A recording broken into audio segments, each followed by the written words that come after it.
Welcome to our newest episode of our at-home edition of Statehood Matters podcast. I'm Bo Schuff, the Executive Director of DC Vote, and your host today. It's been a crazy busy week on the statehood front, with an announcement of 4 new senators signing on as co-sponsors of the statehood bill, bringing our grand total to 40 in the United States Senate, and with the announcement that the House of Representatives will vote on the bill on the floor for final passage on June 26th. Today, I am joined by one of the members of the House of Representatives who sits on the Oversight Committee that sent the bill to the floor earlier this year. I am honored to be joined by first-term Congresswoman Deb Haaland from New Mexico.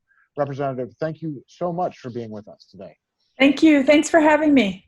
Of course. I want to start a little bit actually away from statehood for just a second, and then we'll come back to it, mostly because I'm curious. I have to ask, what is it like to be in your first term with the administration that we have, a global pandemic, a national move for racial justice? Did you think it was going to be this exciting, for lack of a better word? And let me remind you that I was sworn in during a government shutdown. Right. Yeah.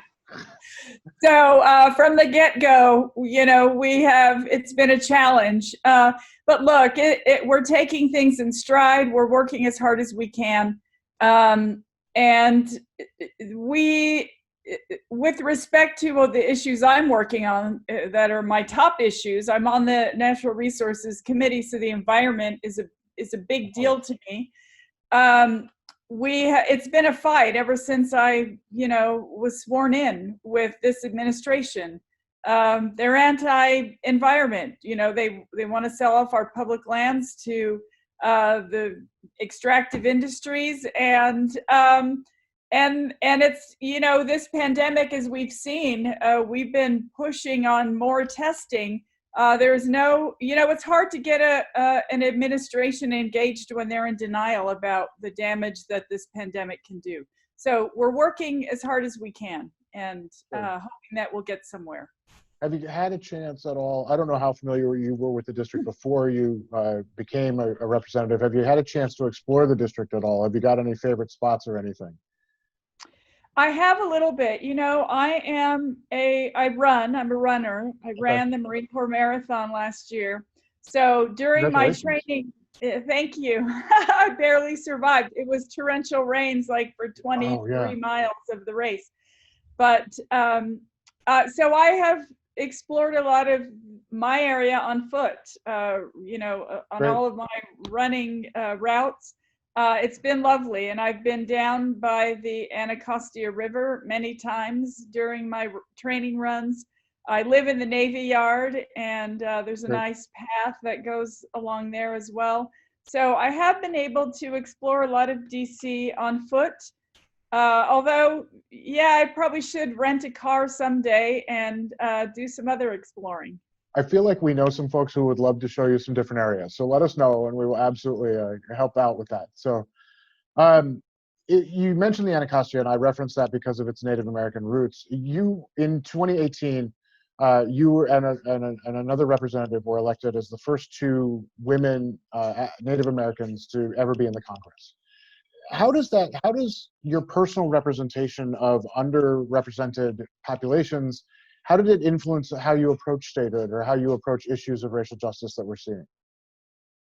Well, I mean, look, a lot of folks don't stop to remember that this was all Indian land at one point, right? This was all Indian land. And we all need to remember that when we're talking about who should be granted statehood and so forth. During the hearing in the Oversight Committee, everyone was saying, well, it used to be Maryland, this land used to be Virginia, and they were all sort of arguing about, well, the Republicans, of course, don't want statehood, and they were throwing everything in our path to kind of get it past this committee. And I had to just stop and say, I know it used to be Maryland. I know it also used to be Indian land, right? That's right. Let's not forget that. So before we start, taking ownership of this land, remember that it was Indian land first. just so we have a starting point. But look, I approach these issues with profound respect for the Native Americans, for the tribes that were here before it was our country. And when I'm arguing in the Natural Resources Committee against the Trump border wall, because it is destroying ancestral burial grounds, I really mean that. I am defending that land. Native Americans, Indian tribes, they weren't there when the boundaries to our exterior boundaries were drawn. We didn't have a say in that. So I want, everyone to remember that Native folks were here first. And in fact, our U.S. Constitution was largely influenced by the Iroquois Confederacy, one of the oldest democracies in the entire world. So, that democracy for centuries gave tribal citizens a voice in how their society moved forward. And that's, in fact, that's profound to think about in this era, in this time that we're in right now, that right. we all deserve to have a voice. Great. I also know that both of your parents served in the U.S. military, are veterans. There are 30,000 veterans that call D.C. home and yet are not represented. Was that a factor at all in your support for D.C. statehood? What brought you to, as somebody who lives and represents thousands of miles away, what brought you to support the issue of statehood? Right. Well, look, and I should say that my father is buried in Arlington National Cemetery. Oh, wow. So DC is his home right now. And so I'll always have a connection to DC, sure. Not just because I'm a member of Congress, but because my father has been laid to rest in Arlington National Cemetery. Yes, I mean, people live in DC. That's their home. That's where they live. They deserve to have full representation.